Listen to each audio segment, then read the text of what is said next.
Bonjour, bonjour à tous. Nous sommes le mardi 2 mai. Je suis ravie de vous retrouver pour le mug ce matin. On va parler, débriefer de l'actualité tech. On lance tout de suite le générique.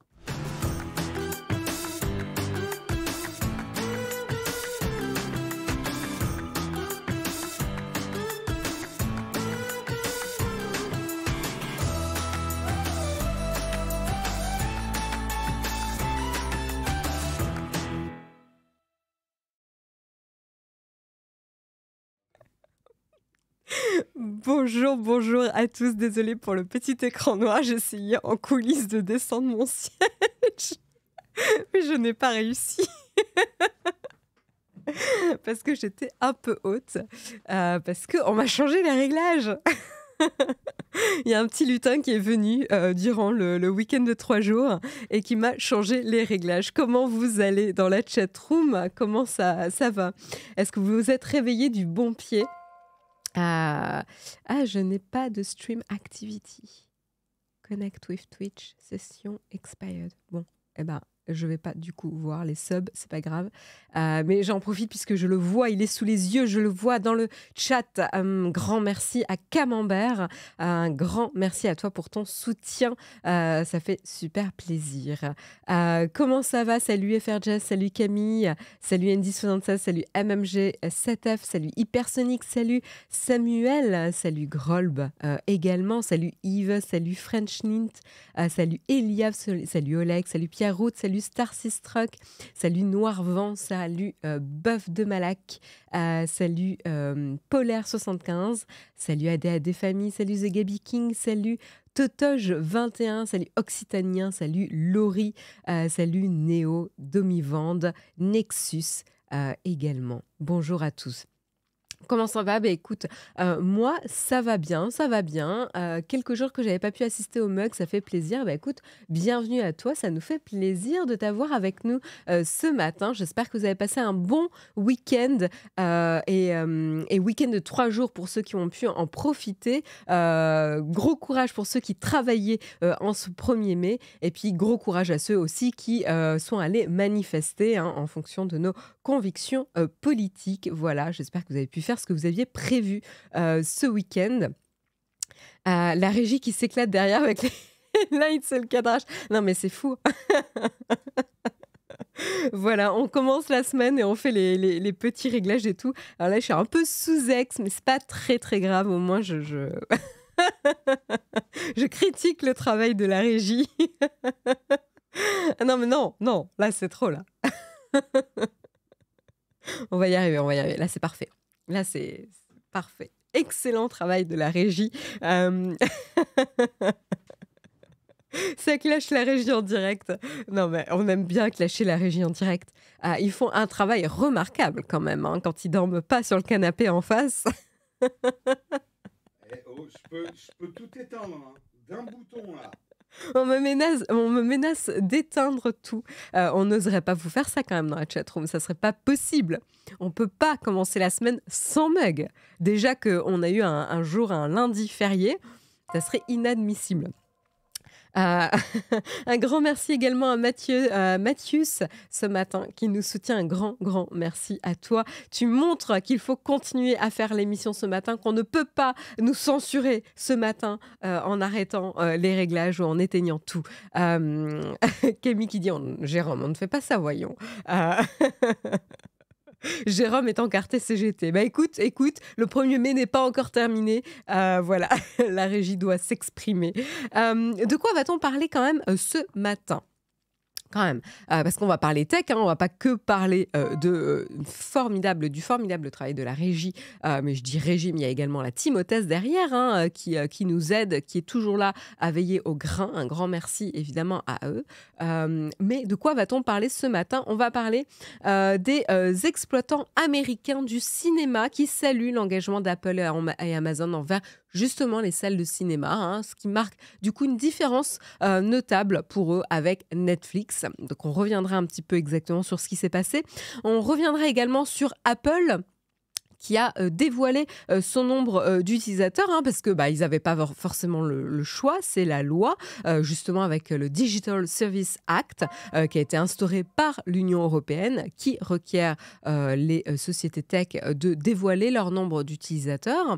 Et donc ça y est, on aura un peu plus d'informations là-dessus, et c'est quand même pas mal, Et puis après, on parlera aussi de l'Europe encore, avec cette fois-ci l'Italie qui accueille de nouveau ChatGPT. Vous saviez, on en avait parlé, l'Italie était le premier pays de l'Union européenne à interdire ChatGPT. Ils avaient pas mal de reproches à faire au service et a priori, ces reproches ont été entendus puisqu'ils ont réouvert l'accès au service. Et puis, on parlera d'un petit article dossier de Numérama que je trouvais assez intéressant sur une application qu'on ne connaît pas forcément, que le grand public ne connaît pas forcément. C'est Libon ou Libon. Une ancienne application qui appartenait à Orange, qui est aujourd'hui indépendante et qui permettait de faire des appels en VoIP, donc en voix sur IP, et qui permettait du coup de passer des appels à l'international, et qui s'était lancée il y a 10 ans, 2023, c'est ça s'était lancé en 2013. Donc c'est intéressant de revenir un petit peu sur l'histoire de cette application un peu méconnue et où elle en est aujourd'hui. C'est assez intéressant. Chouette article de Numérama. Et puis on parlera d'une petite anecdote. On a plusieurs petites brèves ce matin que je voulais survoler avec vous, notamment les policiers de New York qui ont trouvé un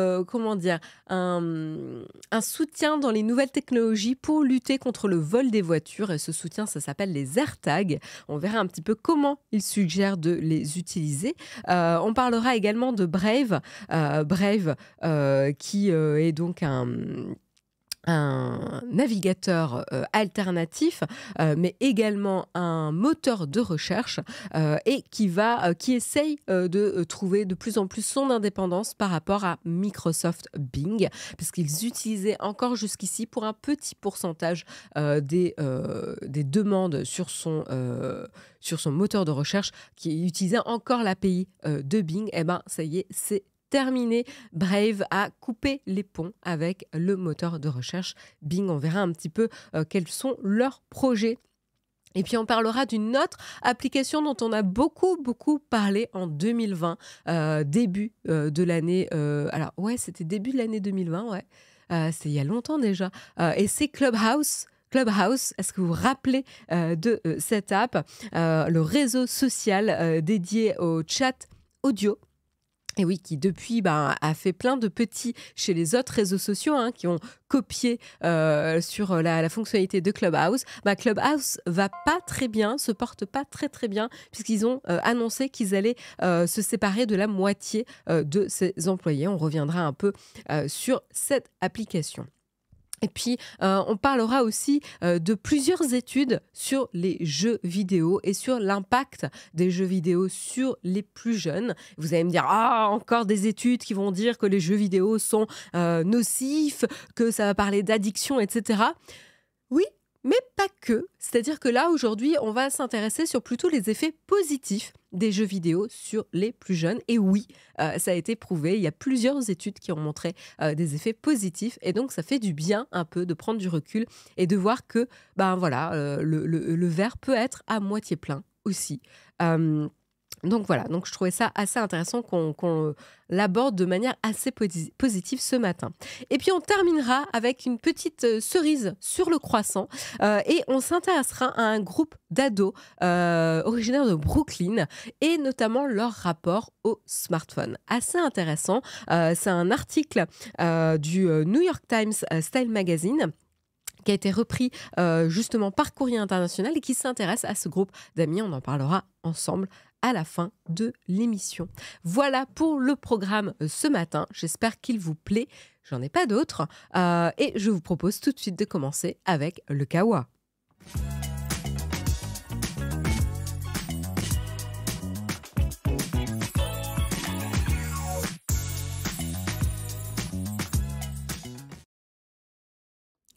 Et donc, on commence l'émission et le Kawa ce matin avec la première news qui va prendre le pouls un petit peu de l'industrie du cinéma aux États-Unis. Et c'est notamment lors de l'événement CinemaCon de Las Vegas que justement l'industrie du cinéma américain a montré une grande satisfaction suite au positionnement d'Apple et Amazon vis-à-vis justement des salles de cinéma. Qu'est-ce qui se passe ? En tout cas, aujourd'hui, Apple et Amazon diffusent désormais de nombreux films dans les salles de cinéma avant justement de les proposer sur leur plateforme de streaming. Et ça montre justement un engagement de ces deux géants tech et de streaming aujourd'hui qui a été largement salué par les exploitants de cinéma américains. Et notamment, on a Michael O'Leary, qui est le nouveau président de la National Association of Theatres Owners, donc le président de l'association des propriétaires de salles de cinéma, qui s'est exprimé avec l'AFP et qui dit « Je pense que leur engagement en faveur de l'expérience cinématographique est incroyable. Nous sommes impatients de voir où cela va nous mener. » Et donc, du coup, cet entretien s'est déroulé justement à l'occasion du CinemaCon de Las Vegas. C'est un salon professionnel majeur de l'industrie américaine. Et c'est justement l'occasion où les studios Sony et Paramount ont dévoilé deux gros projets produits par Apple notamment. Et donc on a dans les deux projets Napoléon, le Napoléon de Ridley Scott. Attention, ça promet. Et on a également le western sombre de Martin Scorsese, Killers of the Flower Moon, un titre très poétique que j'aime beaucoup, et qui sera d'ailleurs projeté au Festival de Cannes en première mondiale, joli, et donc qui auront chacun droit justement à une véritable sortie en salle de plusieurs semaines avant d'être disponible en streaming sur Apple TV+. Et donc du coup, justement, ce positionnement d'autoriser et de permettre une priorité finalement à la projection en salle obscure, ça a de quoi redonner un petit peu le moral aux exploitants des salles de cinéma. Je vous rappelle quand même qu'ils ont été sévèrement touchés ces dernières années. On a notamment des studios qui ont renoncé à sortir leur production en salle. On a environ 2000 cinémas américains qui ont carrément mis la clé sous la porte. Et depuis la réouverture pleine et entière des salles après justement la pandémie, a priori, on pourrait espérer un retour peut-être en salle des spectateurs. Je ne sais pas ce que vous en pensez, vous, dans la chatroom. Est-ce que c'est quelque chose que vous appréciez encore aujourd'hui, de vous déplacer en salle de cinéma, ou finalement vous êtes trop confortable sur votre canapé chez vous à regarder déjà tous les programmes que vous avez à disposition sur ces plateformes de streaming? Est-ce que vous seriez motivé à retourner en salle? C'est une question que je vous pose. En tout cas, ce qu'on sait, c'est qu'Apple et Amazon prévoient de dépenser quand même chacun $1 milliard par an pour des films destinés d'abord au grand écran, selon la presse spécialisée. Et on a le groupe de Jeff Bezos qui vient d'ailleurs d'accorder à Air, un drame sportif de Ben Affleck, une large sortie en salle, plutôt justement, encore une fois, que de le proposer directement en streaming sur Prime Video. Et donc, selon justement encore ce président de l'association des propriétaires de salles de cinéma, Michael O'Leary, il nous dit que les géants de la tech justement reconnaissent maintenant que les films qui passent d'abord en salle de cinéma ont ensuite plus de succès en streaming. Il nous dit les gens sont au courant de la programmation des salles de cinéma et ils sont plus susceptibles de regarder sur un service de streaming un film qui a été diffusé au cinéma. Et c'est vrai que moi je le vois, je ne sais pas si c'est le cas pour vous. Je le vois avec mes collègues au travail. C'est un sujet de discussion à la machine à café, quoi. Qu'est-ce que tu es allé voir au cinéma? Quel film tu as vu dernièrement? Où est-ce qu'il était disponible? Tiens, tu me donnes envie, j'irai peut-être le voir, etc. Alors bon, moi, la dernière fois que ça s'est passé, c'était... je me souviens plus exactement du nom du film. C'était Everything Everywhere All at Once. Je crois que c'était ça, le nom du film, qui a été primé d'ailleurs aux Oscars avec Michelle Yeoh, l'acteur également qui était super, Jamie Lee Curtis, etc. Ok, c'est le bon titre, merci, vous êtes super dans la chatroom. Et du coup, j'ai une collègue qui m'en avait parlé et je m'étais dit, ah mince, ça a l'air bien créatif, ça me donne vraiment envie d'y aller. Et finalement, j'y étais pas allée parce qu'en fait, il était sorti en accès super rapide sur Canal+, et je l'ai regardé sur Canal+. Et bon, super film, hein, vraiment, on a adoré avec Jérôme. Mais du coup, c'est vrai que quand je l'ai vu sur Canal+, je fais il faut absolument qu'on le regarde.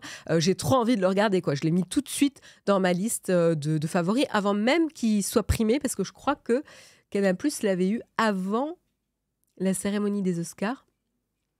Je crois qu'il y a eu quelques jours d'intervalle entre les deux, il me semble, hein, j'ai un doute. Mais en tout cas, j'en avais entendu parler par ma collègue au travail. J'en profite pour remercier quand même toutes les personnes qui nous soutiennent ce matin, Star Struck qui nous soutient, Dr Rictus également, Pires Dinis et Grids Kashikoy. Vous êtes super motivés ce matin. Un grand merci pour votre soutien. Bonjour et merci pour ce boulot collectif et quotidien. Un grand merci à toi, Pires Dinis. Et Grids Kashikoy nous dit « J'adore aller au cinéma avec ma copine et mes amis. » C'est vrai que c'est un moment aussi de partage. On peut aussi partager quand on est chez soi. Je sais que Everything Everywhere All at Once avec Jérôme, on en a pas mal parlé justement après avoir vu le film. C'est un film qui déclenche des discussions, qui laisse pas insensible. Mais c'est vrai que le cinéma, c'est un peu la définition aussi du cinéma, c'est d'y aller en bonne compagnie aussi. Alors, je regarde un peu vos commentaires dans la chatroom. J'aime trop le cinéma pour arrêter d'y aller. Les chiffres de l'année dernière montrent que les gens reviennent dans les salles, justement. Ouais. Tout à fait, Flonflon, c'est ce qu'on voit. Alors, est-ce que les gens vont revenir autant qu'auparavant ? Moi, j'ai un doute quand même. J'ai un gros doute. Je regarde un peu. Pour un grand film, oui, toujours, nous dit Olek. Ciné Forever. Je pense que le succès du film Mario prouve que les gens retournent au cinéma. Ah oui, j'avais complètement zappé qu'il y avait eu le Mario au cinéma, ouais. Toujours un plaisir de se déplacer au cinéma, même si ça reste quelque chose d'onéreux. C'est vrai que c'est pas donné à tout le monde. Il faut pouvoir avoir les moyens de se permettre de s'offrir une séance de cinéma, tout à fait. Je pense que les plateformes pensaient qu'avec le Covid, les gens iraient moins, et en fait, pas du tout. Je suis pas tout à fait d'accord avec toi, Flonflon. Clairement, il y a eu une grosse adoption. Enfin, le Covid et la pandémie a boosté clairement l'adoption des plateformes de streaming. Et je pense quand même que l'âge d'or du cinéma est passé. Mais ça veut pas dire que ça va complètement tuer le cinéma. Ça, moi, j'y pense pas.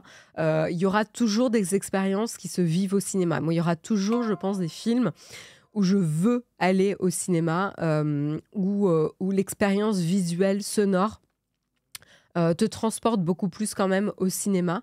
Mais c'est vrai que peut-être que c'est un moment pour moi, mais je suis moins à l'affût des bandes annonces, des films qui sortent au cinéma. Alors qu'avant, j'étais beaucoup plus. En fait, on est tellement englouti par toutes les programmations sur les plateformes de streaming que je suis moins motivée aussi. Voilà, mais c'est un avis très personnel. Je pense que c'est très personnel et je pense qu'on a besoin des deux. FR Jess, toi, tu vas au cinéma toute seule. C'est vrai que moi, j'aimais bien y aller toute seule aussi, quand j'avais un abonnement. Faut autoriser les salles de cinéma aux chats. J'y retournerai. Jérôme. Inséparable de ces petits chats. Pour les blockbusters, ouais. C'est vrai que les blockbusters, ça rend bien aussi au cinéma, ouais. Sébastien nous dit que ça doit bien faire 15 ans qu'il n'a pas mis les pieds au cinéma. T'as un abonnement, Guy Vaya, donc tout de suite, c'est vrai que ça motive à se déplacer, ouais. Nous, c'est vrai qu'on a arrêté toute forme d'abonnement, on n'y va pas assez. Et en fait, c'est trop contraignant. Pourtant, on a des cinémas pas très loin et on pourrait y aller à pied. Mais ouais, on a du mal à se motiver quand même.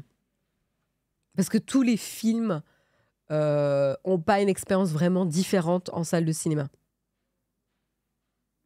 Vu le prix des places au ciné à 3 avec femmes et enfants, c'est pas souvent, mais c'est toujours un plaisir. C'est vrai.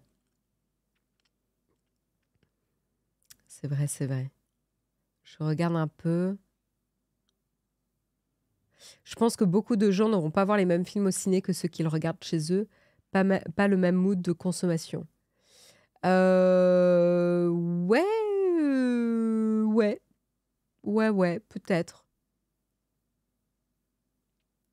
Peut-être. C'est parce que tu vieillis aussi et que tu as sûrement plus de responsabilités qu'avant. C'est quoi cette phrase à flonflon?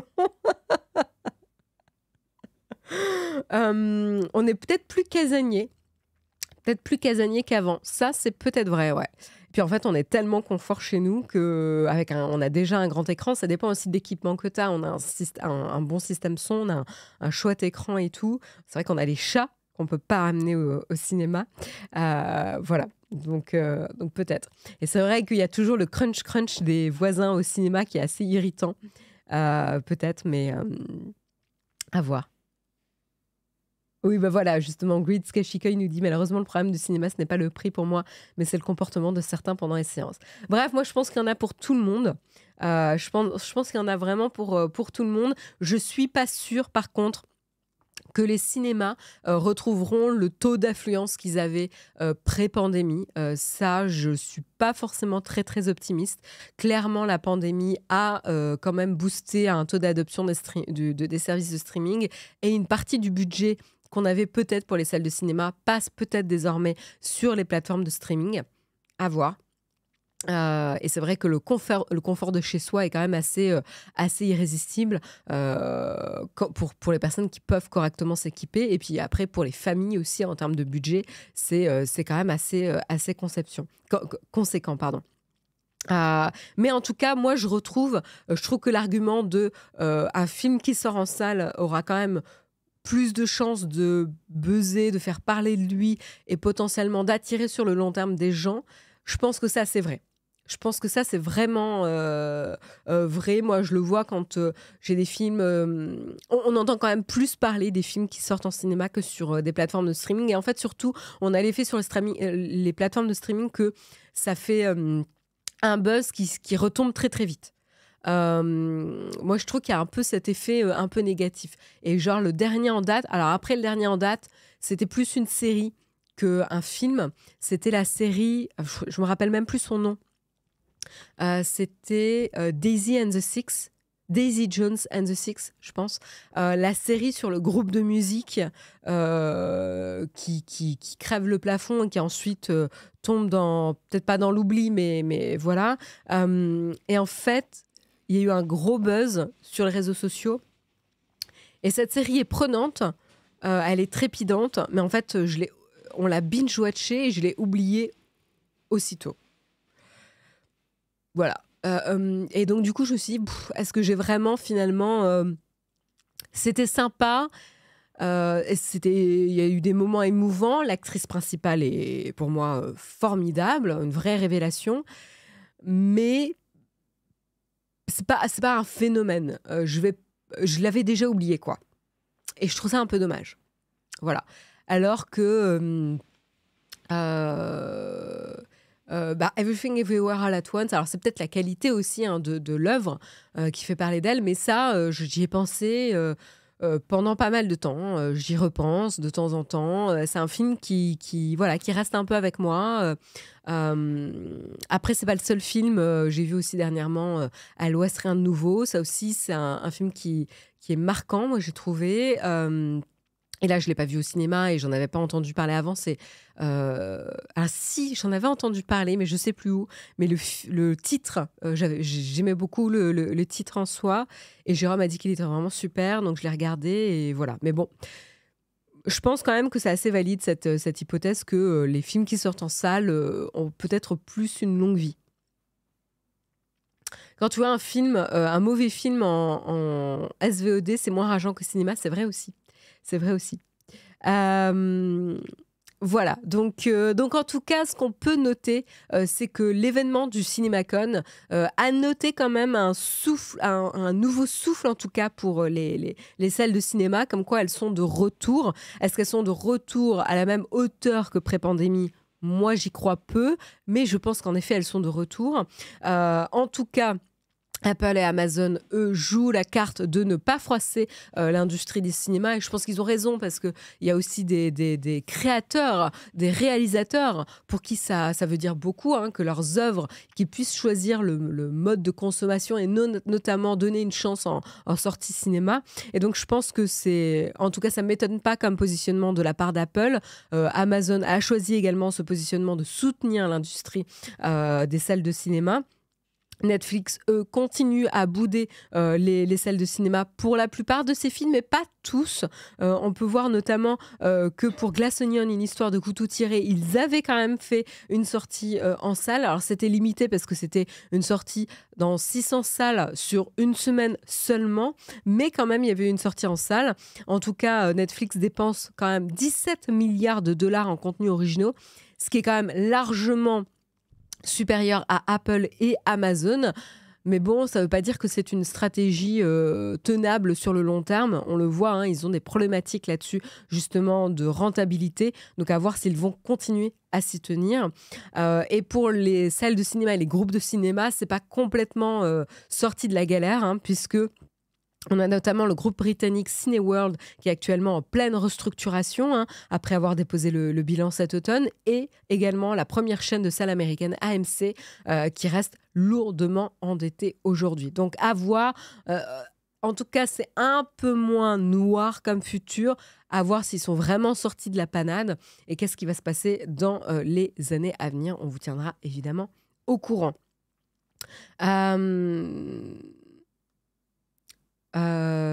Eolek nous rappelle, et il a raison, hein, si les plateformes soutiennent la prod cinéma, c'est pas que pour l'amour de l'art, hein, c'est directement lié au délai de la chronologie des médias ici. Tout à fait. Et Canal+, c'est pas en effet juste pour l'amour de l'art, c'est pour négocier un accord avantageux pour Canal+, d'avoir une chronologie des médias plus courte, c'est-à-dire c'est la première plateforme de streaming qui peut bénéficier de films sortis récemment en salle, et notamment le film que je vous ai parlé, Everything Everywhere All at Once, était sorti en salle il n'y a pas très très longtemps et est arrivé quelques semaines après sur la plateforme Canal+, quoi. Donc là aussi, ils ont un avantage, mais c'est parce qu'ils soutiennent très largement financièrement la production cinématographique française notamment. Voilà en tout cas pour cette news. On continue avec Apple et cette fois-ci, on va parler chiffres. Alors, pas sous-sous, mais chiffres d'utilisateurs, nombre d'utilisateurs. Et tout simplement, on a cette information qui a été dévoilée puisqu'ils y sont tenus suite au DSA, au Digital Service Act, qui a été instauré par l'Union européenne pour justement limiter la puissance des géants du net et offrir davantage de liberté aux internautes. Et celui-ci, justement, est applicable uniquement à partir d'un certain seuil et donc requiert de la part des plateformes de dévoiler leur nombre d'utilisateurs. Et donc, du coup, c'est là qu'on sait, pour Apple, le nombre d'utilisateurs actifs mensuels en Europe pour l'App Store. L'App Store qui est disponible du coup pour les iPhones et les iPod Touch.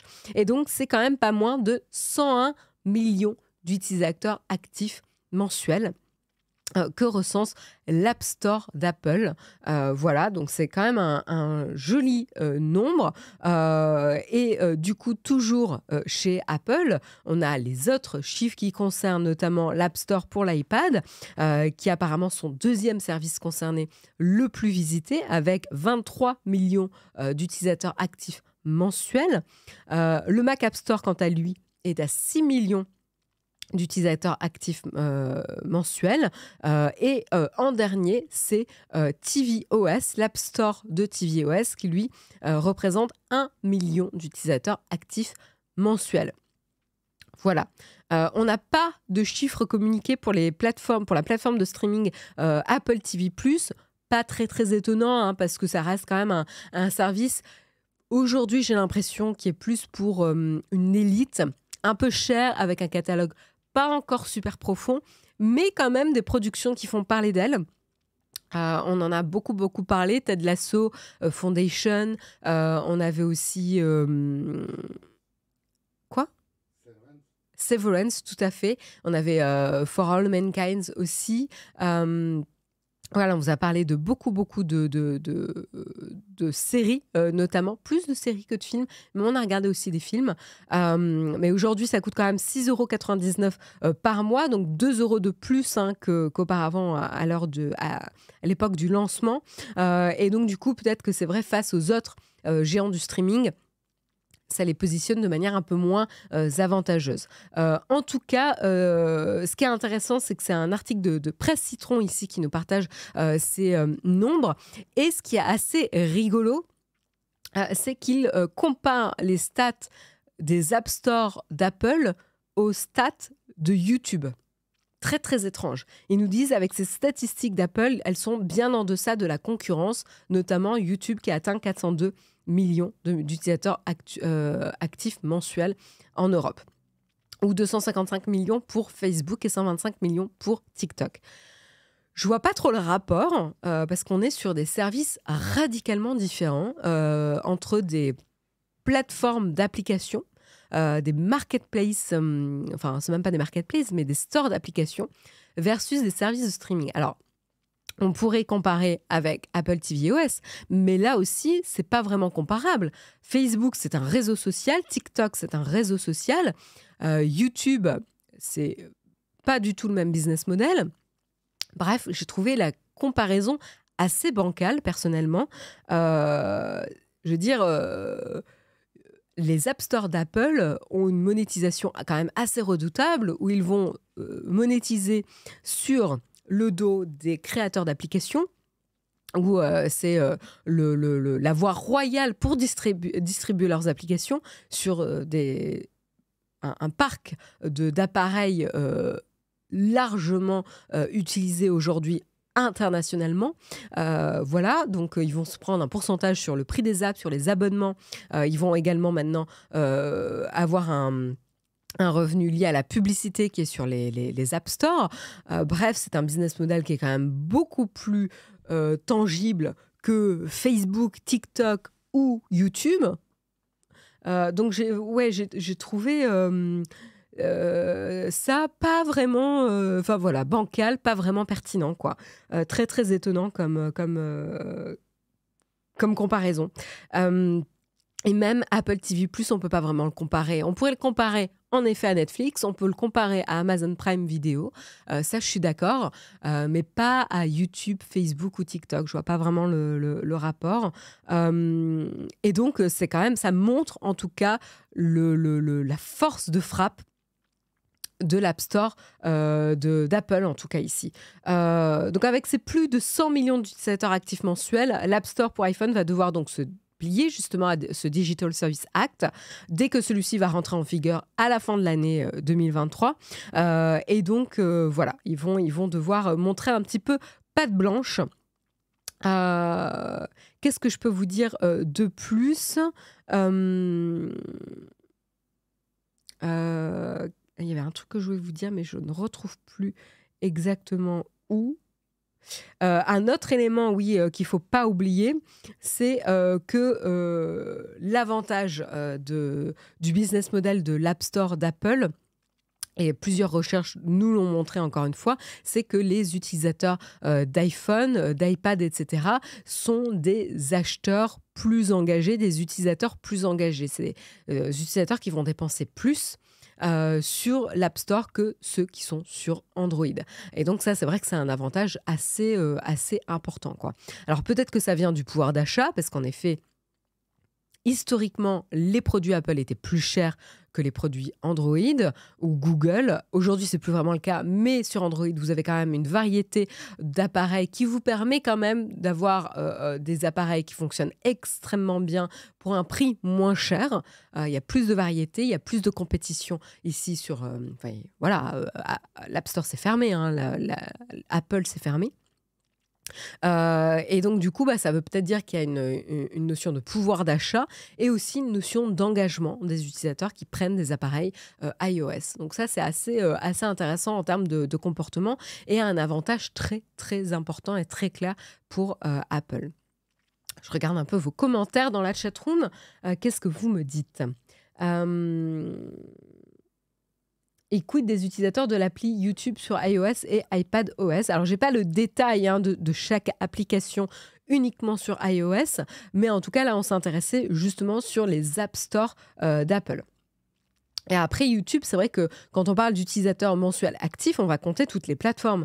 C'est assez logique pour le coup. C'est la force de YouTube. Ils sont présents sur le web, sur iOS et sur Android, et sur les télés, etc. C'est la grande, grande force de YouTube, justement. Voilà. Donc voilà en tout cas pour ces informations.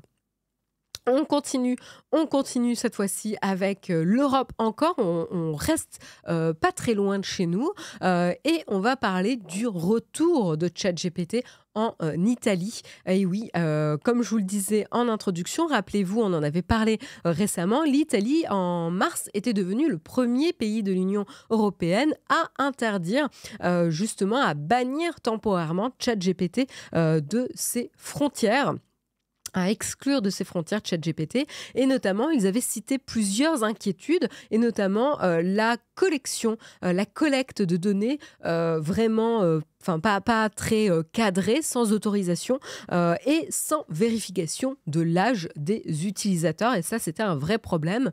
Et c'est vrai que quand on pense au RGPD, au règlement général de la protection des données, eh ben, c'est pas très, très respectueux, on va dire.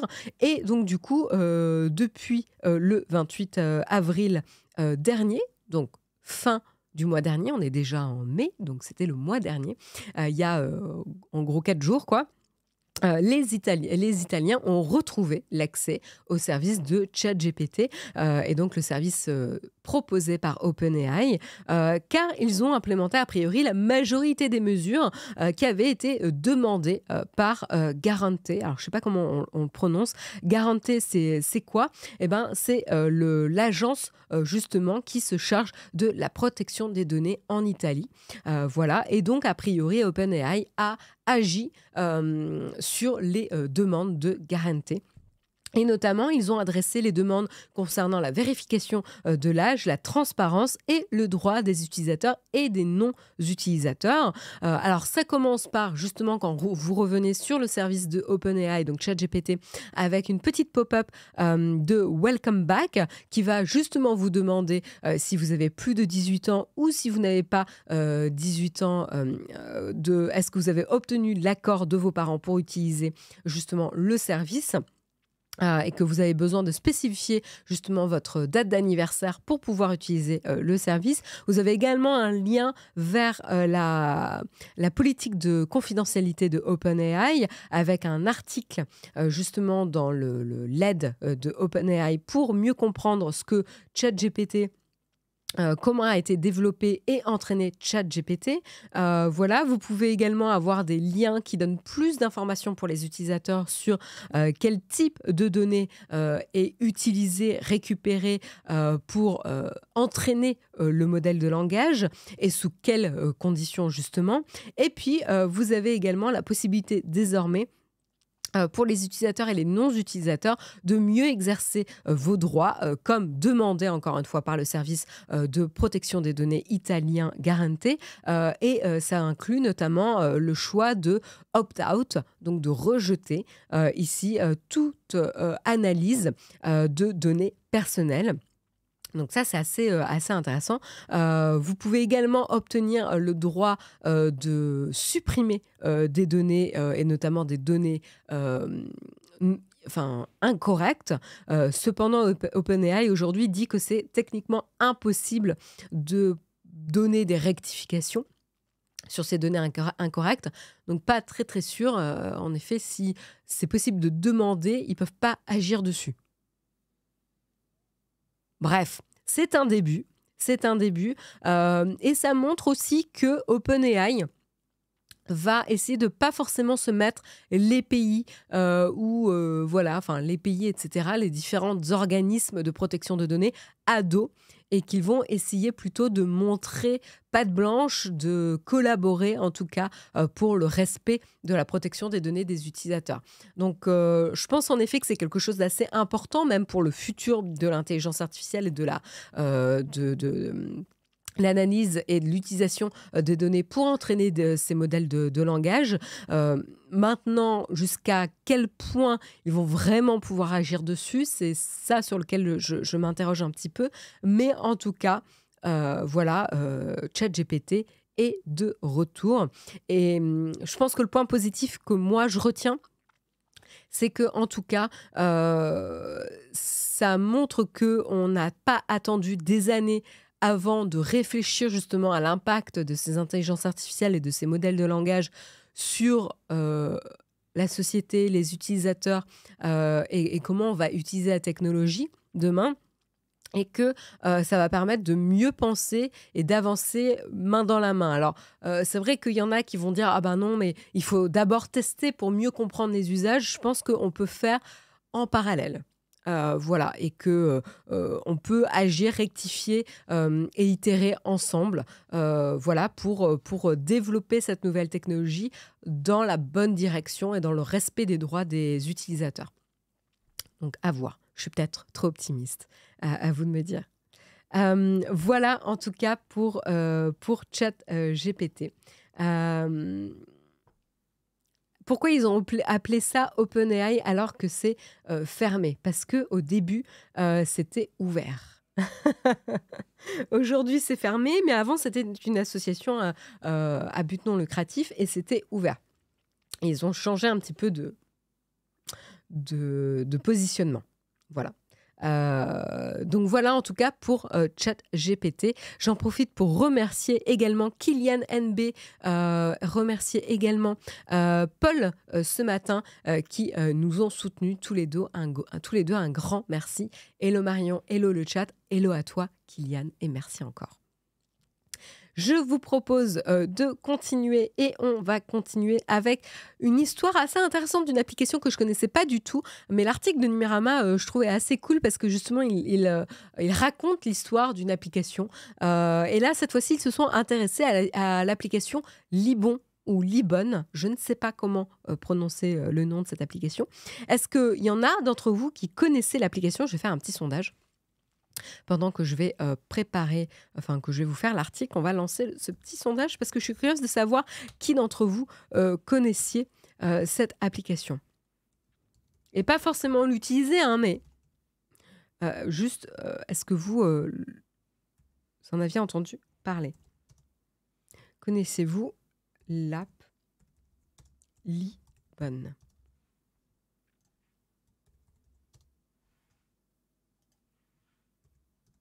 Alors, hop. Oh, punaise. Non. Non. Bon. Hop. Ah! Cauchemar. Bon.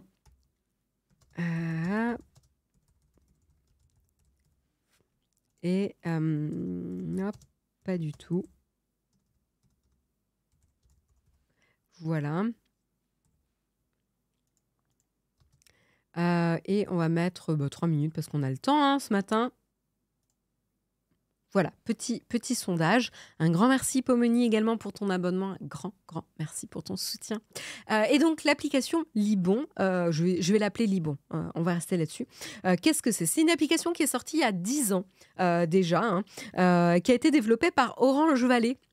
Orange Valley, c'est la filiale dédiée à l'innovation hein, de la boîte Orange.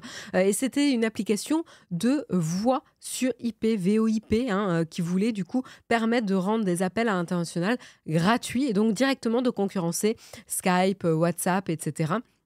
Et l'avantage justement par rapport à Skype de permettre d'appeler directement des numéros de téléphone sans forcer son correspondant à installer une application et être connecté à Internet. Donc ça c'était assez innovant notamment à l'époque, hein, il y a 10 ans. Et en 2013, Orange a décidé d'ajouter Libon à ses forfaits, ce qui a fait monter évidemment le service dans le classement des applications les plus téléchargées. Ça lui donnait un avantage compétitif assez remarquable par rapport à d'autres services. Et donc, du coup, le résultat, c'est en vacances ou en France pour appeler à l'étranger. Libon était le moyen le plus abordable de communiquer à l'international. On se souvient aussi de l'application World and You, le concurrent de Libon par Bouygues Telecom. Peut-être que ça vous dit quelque chose. Moi, c'est des applications qui ne me disent strictement rien. Mais bon, peut-être que vous, ça vous dit quelque chose. Et donc, qu'est-ce qui se passe 10 ans après ? Eh bien, 10 ans après, le monde a évolué, le monde a changé, le paysage des applications a évolué. Les forfaits sont de plus en plus complets, 4G, 5G rendent justement la VoIP plus accessible et les logiciels dédiés aux appels ne manquent pas. Encore une fois, WhatsApp est là, Messenger, Google Meet, etc. FaceTime évidemment, Snapchat, Instagram. Et donc du coup, pourtant, Libon, quand on regarde d'un peu plus près, réalise aujourd'hui quand même un chiffre d'affaires en millions d'euros. Alors que, moi par exemple, je ne la connaissais pas. Je regarde un petit peu le sondage, où est-ce qu'on en est. 84% des gens dans la chatroom, ça représente 68 personnes, nous disent que vous ne connaissiez pas du tout Libon. Et pourtant, ça représente un chiffre d'affaires en millions d'euros. Donc, c'est pour ça que je trouvais ça quand même assez intéressant. Et donc, du coup, ce qui s'est passé, c'est que Numérama s'est entretenu justement avec le patron et le propriétaire de l'application aujourd'hui, Julien Audara, pour en savoir un peu plus sur l'évolution de cette application. Et donc, du coup, on revient à l'époque d'Orange, donc 2013. Elle a été lancée très exactement en 2012. Par Orange et avec le temps chez Orange l'intérêt de Libon a diminué. Orange a généralement c'est une boîte qui est énorme. Avec ce type de boîte il y a plein de projets en parallèle en même temps à la fois et donc du coup il y a un coût de maintenir des gens, des ressources et diviser sa concentration, son focus sur plusieurs services à maintenir. Et donc, c'est vrai que l'intérêt potentiellement a diminué sur cette application spécifique. En 2017, Orange lui porte justement le coup de grâce en carrément la retirant de ses forfaits Sosh. Donc là, voilà, avant, il lui avait fait justement un avantage compétitif et après, il l'enlève carrément des forfaits Sosh. Potentiellement, peut-être pour booster la rentabilité des forfaits Sosh. Voilà. Et c'est là que potentiellement, Julien Audara a l'idée improbable de racheter l'application Libon. Il entame des discussions avec Orange. Et c'est vrai que pour Orange, on pourrait se dire que la solution la plus simple, ça serait de tuer l'application. S'il ne souhaite pas forcément la maintenir, s'il ne souhaite pas continuer à avoir des ressources dessus, ça aurait permis à l'opérateur justement de s'assurer que personne ne jouerait avec l'image d'un produit que beaucoup associent à l'opérateur. Mais pourtant, Julien Audara arrive à racheter l'application. Alors, on n'a pas le montant de la somme de rachat, il ne souhaite pas communiquer dessus, mais du coup, il récupère l'application, d'après lui, à un prix intéressant. Et le 6 août 2018, Libon devient donc une application indépendante gérée par 6 associés. Et il obtient même un prêt de la part d'Orange pour commencer à la relancer. Voilà. Et donc, du coup, ce qui est intéressant, c'est que la stratégie de Julien Audara, c'est qu'il va se concentrer sur justement le cœur du succès de Libon. Libon, à savoir, était déjà rentable au moment où Orange l'a vendu, et non pas grâce au marché français, mais grâce à un coup de chance à des milliers de kilomètres. En 2015, Libon signe un contrat avec des opérateurs philippins et cambodgiens, un partenariat assez étonnant finalement pour une entreprise comme Orange. L'application gagne soudainement en popularité dans ces pays d'Asie. Donc en fait, c'est un peu la même stratégie que ce qu'avait fait Orange finalement avec Libon en France, en l'intégrant directement dans des forfaits. Sauf que là, ça se déroule directement aux Philippines et au Cambodge. Voilà. Et donc, l'application gagne en popularité et dans ces pays d'Asie où justement l'Internet mobile, là-bas, est moins répandu. Et donc, du coup, la majorité des revenus de Libon au moment du rachat provenaient justement de revenus à l'étranger. Et donc, du coup, ce qui s'est passé, c'est après le rachat, Julien Audara a décidé du coup de poursuivre cette stratégie, mais il a changé de continent.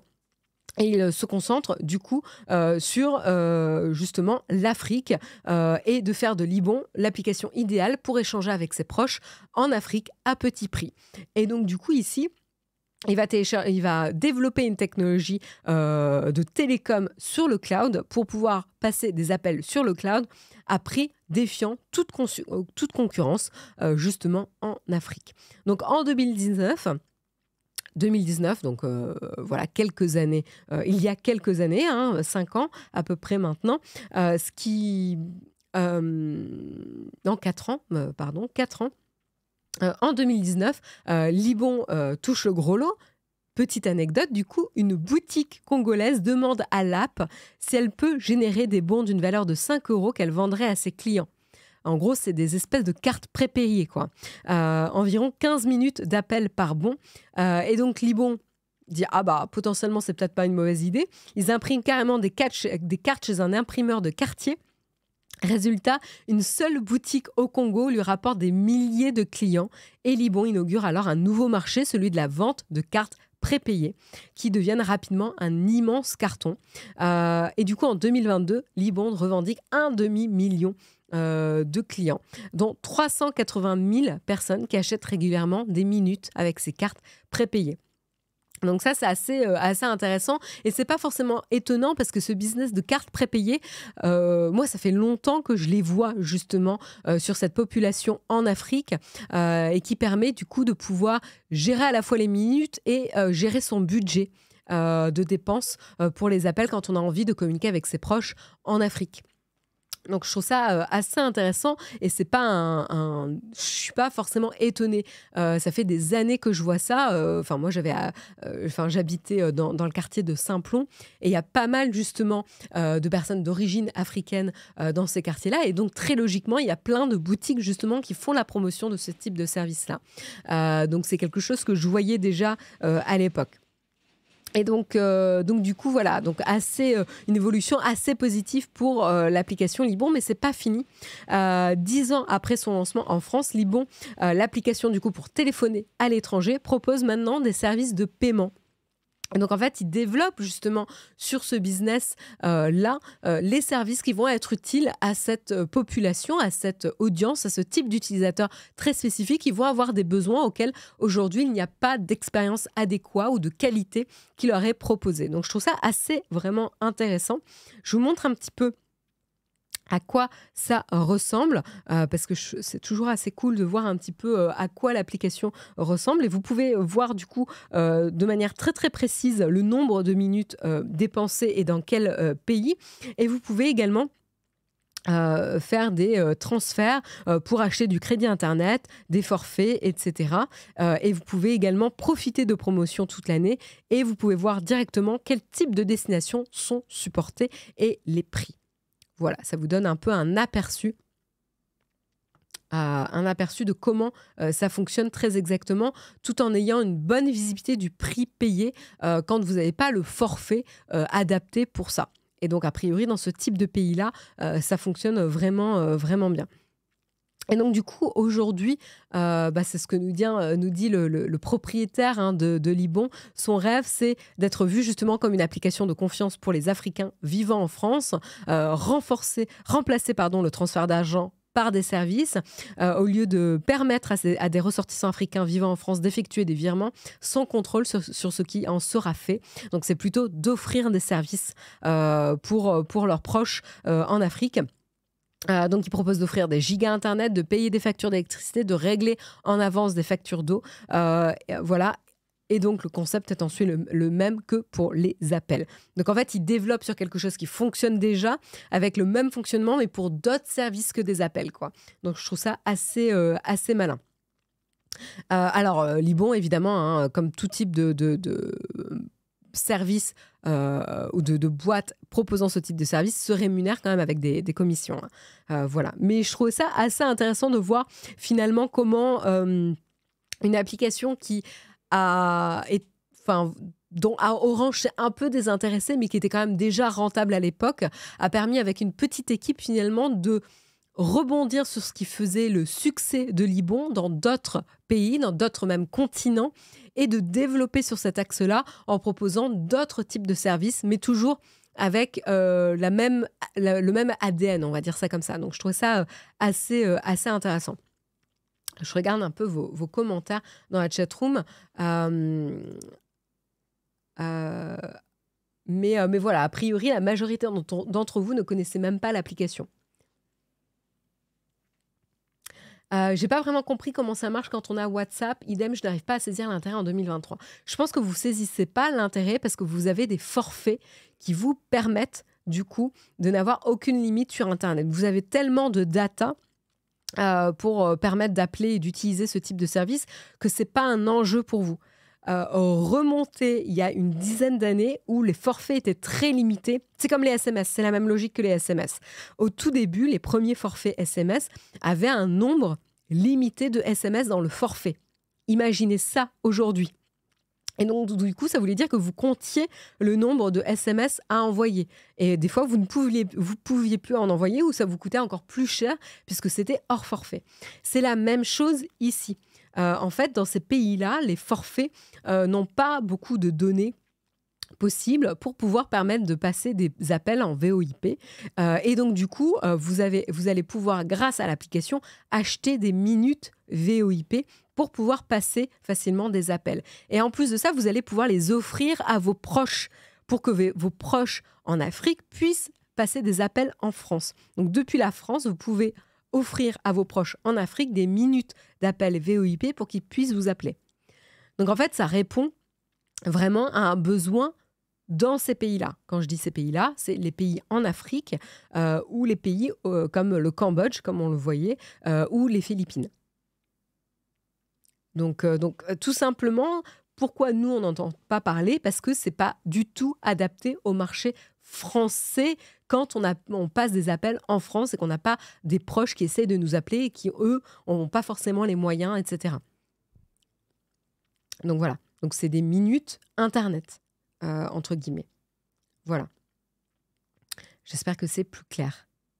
C'est pas forcément que la France. Là, l'exemple, en tout cas, qu'il donne, c'est justement les personnes d'origine africaine qui sont en France et qui vont, du coup, pouvoir offrir des minutes à leurs proches en Afrique. En Algérie, on appelle ça le flexi, nous dit Elissa. Voilà. Donc voilà en tout cas pour le service. Et c'est pour ça que nous, ça ne nous parle pas forcément, parce qu'a priori, on n'est pas une population qui a ce besoin-là. Donc c'est pour ça que ça ne nous dit rien. Donc ça, c'est assez intéressant. Vous voyez un peu comment une application peut avoir du succès, mais quand on n'est pas ciblé ou quand on ne fait pas partie de l'audience ou du public, tout simplement, ça ne résonne pas avec nos besoins, quoi. Et donc, on a du mal à comprendre le service. Voilà. Voilà, du coup, pour la petite histoire, je trouvais ça assez intéressant de s'intéresser à une application qu'on ne connaissait pas forcément a priori. Voilà pour Libon. Je vous propose de continuer et on va continuer avec une série de petites anecdotes. C'est des petites brèves, mais je trouvais ça assez intéressant quand même. Donc là, on va enchaîner. La première brève se situe du coup à New York et touche plus précisément la police de New York, la police américaine de New York. Et qu'est-ce qui se passe? Tout simplement, le nombre de vols de voitures à New York est en train d'augmenter. Elle a augmenté de 13% sur l'année dernière, ce qui est quand même assez conséquent. Et même si le crime en général a baissé à New York, en effet, le vol de voitures, lui, a augmenté quand même de 13% sur la dernière, avec notamment près de 4500 véhicules volés sur toute la ville et toute la zone de New York. Et donc, du coup, ça encourage la police de New York à prendre des mesures et à essayer de lutter de manière créative, on va dire ça comme ça, contre ce type de pratique de vol de voiture.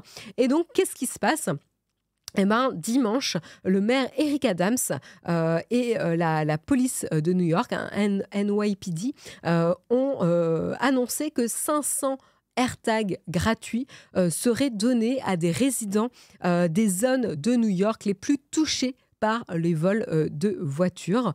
Et avec ce simple appareil, c'est ce qu'ils nous disent en tout cas, le maire, c'est ce qu'il dit, avec ce simple appareil, ce simple AirTag caché dans un endroit de la voiture discret où personne ne va forcément aller le chercher, ça devient un tracker assez excellent. Voilà, c'est ce qu'il nous dit, hein, un petit appareil de tracking assez excellent. Et notamment, le maire a pointé du doigt les appareils Hyundai et Kia qui sont ciblés en particulier et qui ont vu une grosse hausse de vol sur ces marques de voitures spécifiques, notamment parce qu'il y a des vidéos d'explications sur comment voler ce type de véhicule sur TikTok. Intéressant ici de voir un peu l'effet des réseaux sociaux et de voir ces vidéos d'astuces ici qui font un peu la plaie des services de police. Et donc, notamment, il y a une zone particulière, notamment le sud-est du Bronx, qui a vu une grosse augmentation de vol avec 24% de hausse. Et donc, c'est là que notamment les résidents pourraient demander gratuitement d'obtenir un AirTag pour le placer dans leur véhicule pour essayer de se protéger. Alors, attention, l'AirTag, si le maire dit ça fait un appareil de tracking excellent, il faut le prendre avec des pincettes. Hein. On en a déjà parlé, notamment il y a une vidéo de Naotech qui explique en détail justement comment fonctionnent les AirTags. Mais attention, le AirTag n'est pas un appareil de tracking à l'origine, et même c'est pas un appareil de tracking parfait. Pourquoi ? Parce que non seulement le propriétaire de la voiture va pouvoir traquer la localisation de sa voiture, certes, mais ça va également alerter les voleurs. Parce que c'est comme ça que fonctionnent les AirTags pour justement lutter contre le stalking, le harcèlement contre les personnes. Voilà. Et donc, du coup, ce qui se passe, c'est que le AirTag est designé pour émettre un son à distance, quand il est à distance du propriétaire, jusqu'à 24 heures et montrer une alerte sur les iPhones aux alentours, justement pour montrer qu'il y a un appareil traqué ou il y a un appareil qui les suit. Et donc là, ça pourrait avertir justement les criminels que la voiture qu'ils ont volée a un AirTag. Alors après, vous allez me dire, il reste à trouver l'AirTag dans la voiture, certes, mais voilà, il y a quand même ça qui va être averti. A priori, ce n'est pas suffisant pour dissuader les autorités d'encourager les résidents à venir réclamer un AirTag gratuit à la police, quoi. Donc ça, voilà, à voir. Je serais curieuse de voir un peu les résultats de cette initiative. Est-ce que ça va faire un effet finalement dissuasif aussi ? Peut-être, peut-être pas. En tout cas, voilà, il y a 500 AirTags qui vont être donnés aux résidents qui font partie de ces zones de New York qui sont ciblées malheureusement par une hausse des vols de voitures. Et ça, c'est des AirTags qui ont été donnés par une association caritative qui s'appelle For a Better New York. Voilà. Donc voilà pour la petite anecdote. Il y a l'ami Mulien qui nous dit les Kia et Hyundai en Europe ont le système d'immobilisation qui empêche ce type de vol.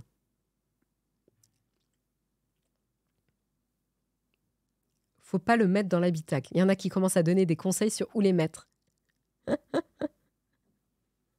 Et voilà, et Samuel vous a mis justement dans la chatroom la vidéo de Naotech qui explique justement que AirTag c'est pas un antivol et qui explique un petit peu tout sur le fonctionnement des AirTags si vous êtes curieux sur le sujet. Voilà pour cette petite brève. On enchaîne avec la seconde brève et c'est là une seconde brève sur Brave. C'est pas une blague. Et oui, on va parler donc de ce navigateur de recherche et moteur de recherche, voilà, nouveau, hein, qui est apparu il y a quelques mois maintenant, j'ai envie de dire, ça fait peut-être un an qu'on en entend parler. C'est la société qui développe justement ce navigateur web et ce moteur de recherche qui est concentré justement sur la confidentialité, hein, et qui a annoncé qu'il n'allait plus utiliser le moteur de recherche Bing appartenant à Microsoft pour aucune des requêtes proposées, faites sur Brave. Alors, qu'est-ce qui se passait avant? En fait, la petite histoire, c'est que déjà, Brave n'utilisait pas beaucoup l'API de Bing, puisque c'était utilisé uniquement pour 7% des requêtes faites sur leur moteur de recherche. Donc déjà, ça représentait plus énormément ici du pourcentage des requêtes faites sur le moteur de recherche Brave. Et donc, ils ont décidé finalement de couper définitivement les ponts avec Brave. Et je pense que c'est motivé notamment par la hausse des prix de l'utilisation de l'API de Bing de Microsoft qui a quand même bien augmenté. Il y a eu d'ailleurs un article sur le blog de Brave qui montre justement et qui explique que l'augmentation de prix est sans précédent ici. Et donc, du coup, ça a motivé très certainement la décision de Brave de se désolidariser, de se rendre plus indépendant de Bing. Voilà. Et donc voilà. Et en 2021, lors de la Brave Search Inception, donc l'événement de ce moteur et navigateur, ils avaient renseigné qu'à l'époque, c'était 13% des requêtes qui étaient faites par des third parties, donc des fournisseurs tiers, donc comme Bing, en utilisant l'API de Microsoft Bing. Et donc là, clairement, je pense qu'ils essayent de réduire au maximum, et plus ça va, plus ils vont uniquement se concentrer sur eux. Alors attention, ne plus utiliser Bing ne veut pas dire que toutes les requêtes ne seront plus jamais faites avec autre chose, parce qu'en fait, avec Brave Search, vous avez quand même le choix en tant qu'utilisateur, si vous le voulez, si vous trouvez que les résultats ne sont pas adéquats avec Brave, d'opter finalement pour obtenir un mix de résultats de recherche avec Google et Brave à la fois. Donc ça, c'est assez intéressant comme approche. Et moi, je trouve ça assez intéressant comme stratégie de la part de Brave et assez malin. Alors après, Brave, en termes de croissance, ils ont également dit que c'était le moteur de recherche qui croît le plus vite derrière Bing. Et c'est vrai que Bing, dernièrement, avec la communication qu'ils ont fait autour, avec l'intégration de ChatGPT, etc., c'est vrai qu'on en entend beaucoup parler et ça a boosté l'adoption du moteur de recherche. À voir si ça se tient dans le temps. Mais en tout cas, Brave, moi, j'en entends beaucoup parler de manière assez positive. Je pense que je vais le tester dans pas trop longtemps. Est-ce que vous l'avez testé dans la chatroom, Brave?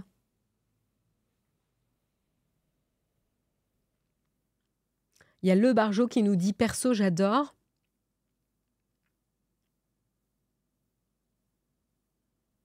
Il y a Nicolas Sympa qui nous dit « Bing, j'aime pas du tout ». Yanda qui nous dit « C'est mon navigateur principal ». Deads qui dit « Oui ». Sébastien qui dit « Brave, excellente appli sur iPad et iPhone, notamment pour YouTube ». Lighthammer, pas du tout. Kim fait Sailor, yes, depuis plusieurs années. Ah oui, ça existe depuis plusieurs années. Ça doit être entré en développement. Et à Chronicle, je ne connais pas du tout. Eh ben, tu vois, voilà. Tu viens d'apprendre un nouveau navigateur et moteur de recherche. J'utilisais avant de tester Arc. Oui, c'est vrai que j'entends beaucoup parler de Arc aussi. C'est le truc qu'on entend parler aussi, Arc, c'est vrai. Bref, j'ai jamais essayé. J'utilise depuis 3 ans, nous dit Okami. Sorti en 2016. Merci beaucoup, Lorraine Père, pour l'information. Brave est sorti en 2016. Pareil ici, j'utilise Brave depuis plusieurs années. Ah oui, il y en a pas mal dans la chatroom qui utilisent Brave. Après, vous êtes vous êtes une population qui est très à l'écoute des nouveautés tech, quoi. Donc, c'est pas forcément complètement étonnant. Ok, donc voilà. Maintenant, vous le savez. On termine avec la dernière brève que je voulais vous partager ce matin, c'est Clubhouse.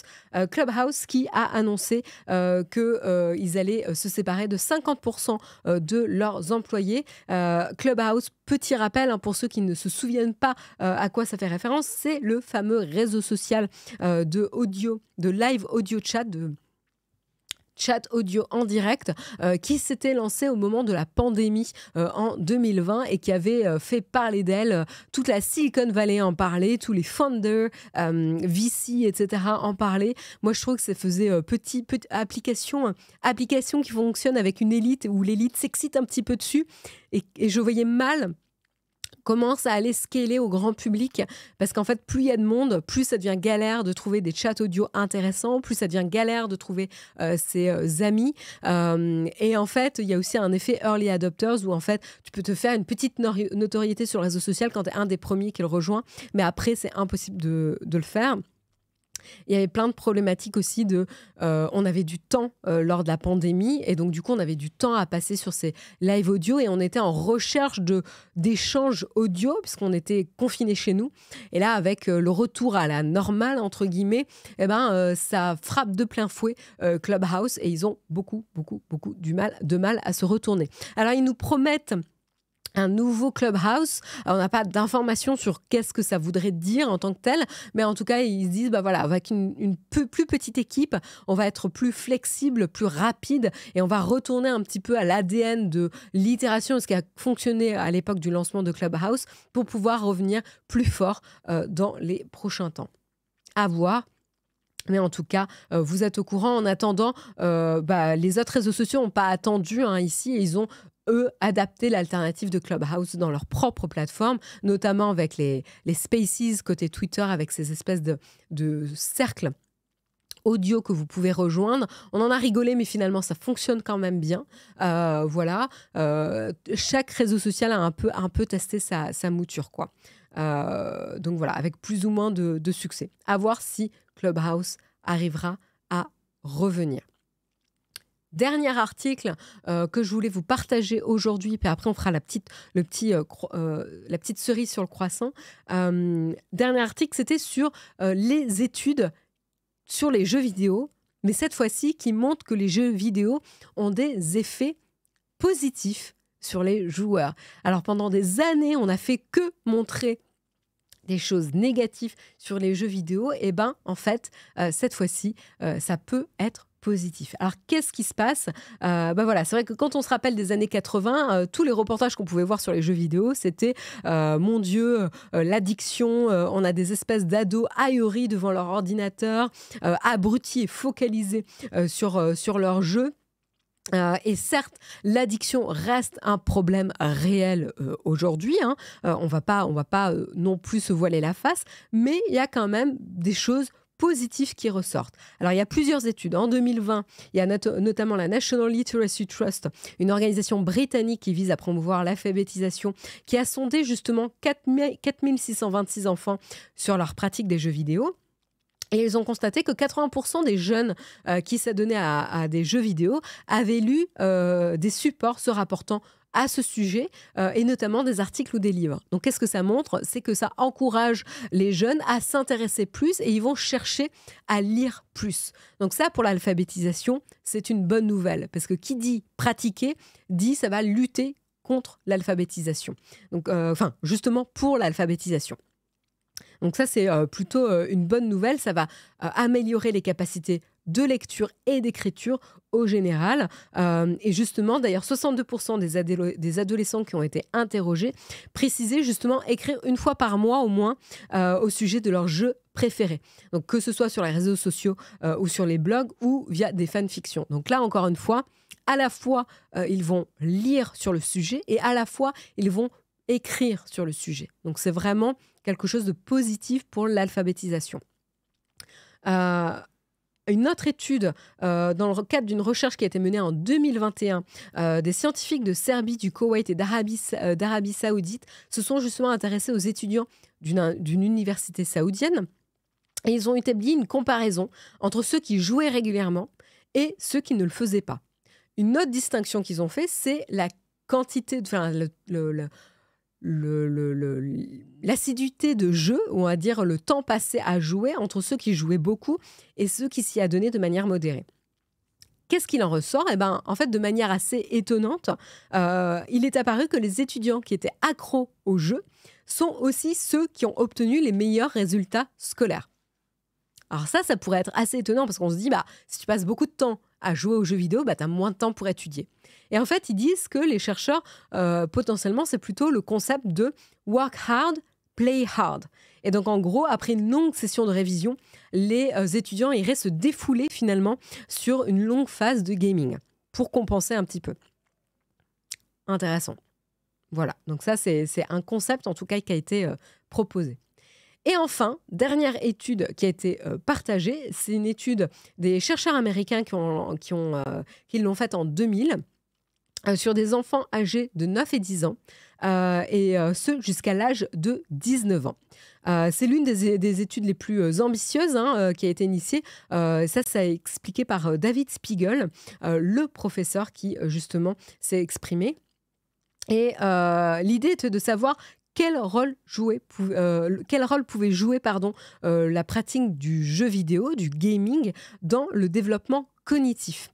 Si on ne peut pas répondre de manière complètement catégorique sur le sujet, ce qu'il en ressort, c'est que les scientifiques ont tout de même noté un renforcement de certaines zones du cerveau d'un point de vue biologique. Donc ça, c'est assez intéressant. Donc il s'agit notamment de celles dédiées à la mémoire de travail. Donc voilà.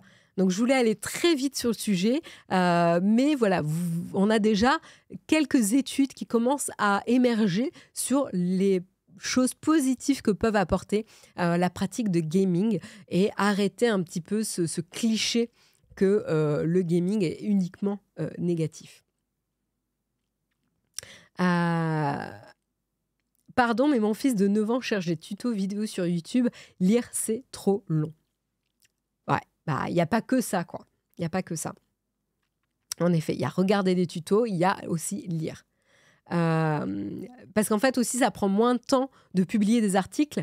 Et après, généralement, il y a aussi des... Enfin, moi, je le vois, on joue à un nouveau jeu avec Jérôme qui s'appelle War Tales. Et on le voit, on cherche en fait de la documentation quand on n'arrive pas à faire quelque chose. Là, on n'arrive pas à recruter un archer pour notre groupe en coop. Et donc, du coup, on cherche sur Internet où est-ce qu'on peut recruter dans l'univers de War Tales un archer pour aller le chercher, quoi. Et donc, du coup, ça veut dire qu'on va chercher sur Internet, on va lire les commentaires, etc. Et donc, tu pratiques quand même la lecture. Donc, certes, les tutos, c'est une manière, on en regarde aussi, mais il n'y a pas que ça, quoi. Donc, voilà.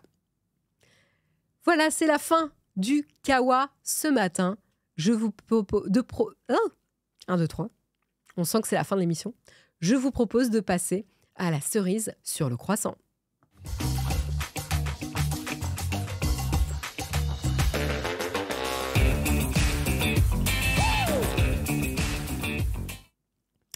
Et voilà, cerise sur le croissant. Je ne vais pas vous faire tout l'article parce que c'est un article assez long et très intéressant, partagé par le Courrier International et d'origine du New York Times Style Magazine. Donc, je vous encourage à aller le retrouver. Alors, évidemment, il y a un abonnement sur le Courrier International, mais vraiment intéressant. Et c'est un article qui s'intéresse à un groupe d'ados, tout simplement basé à Brooklyn, donc aux États-Unis, un groupe d'ados qui a formé un club d'ados ludites qui prône une déconnexion radicale. Donc voilà, déconnexion radicale, ça veut dire adieu smartphone, adieu réseaux sociaux, et ils se réclament ludites, militants anti-industrialisation du 19e siècle. Voilà, donc ça c'est assez intéressant. Ils veulent en tout cas redécouvrir la vraie vie, la vie loin des écrans.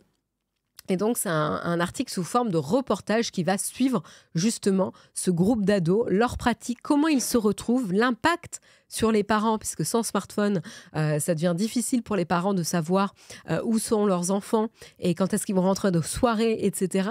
Et surtout dans cette société de l'ultra-connexion, c'est assez intéressant de voir comment on peut vivre autrement et comment les gens autour de soi, quand on prend cette décision de déconnexion, vont le vivre bien ou mal, comment il va falloir s'adapter et trouver d'autres stratégies pour sociabiliser, etc. notamment.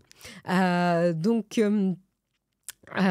du coup, c'était assez intéressant sur trouver ça, cet article. Et je pense que vous pourrez lire l'article en détail, mais je pense qu'en effet, avec cette ultra-connexion, on va vraiment ressentir ce besoin de déconnexion. On le voit déjà, notamment sur le droit qui est inscrit dans le droit français, hein, sur le droit à la déconnexion dans le droit du travail, où après les heures de travail, on n'est pas attendu à rester connecté sur nos boîtes mail, nos réseaux sociaux utilisés pour communiquer avec nos collègues, etc. On a besoin d'avoir ce droit à la déconnexion. Pendant les vacances aussi, je pense que c'est de plus en plus démocratisé de se déconnecter des réseaux sociaux, de ne pas utiliser son smartphone aussi souvent, etc.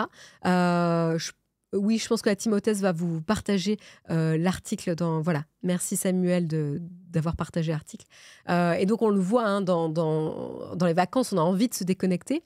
Et de manière même plus large, on pourrait imaginer, et moi j'imaginerais bien un mouvement qui, donc du coup, s'inspirerait de ce groupe d'ados sur des gens qui veulent s'émanciper finalement de cette addiction à la technologie, de cette addiction aux réseaux sociaux.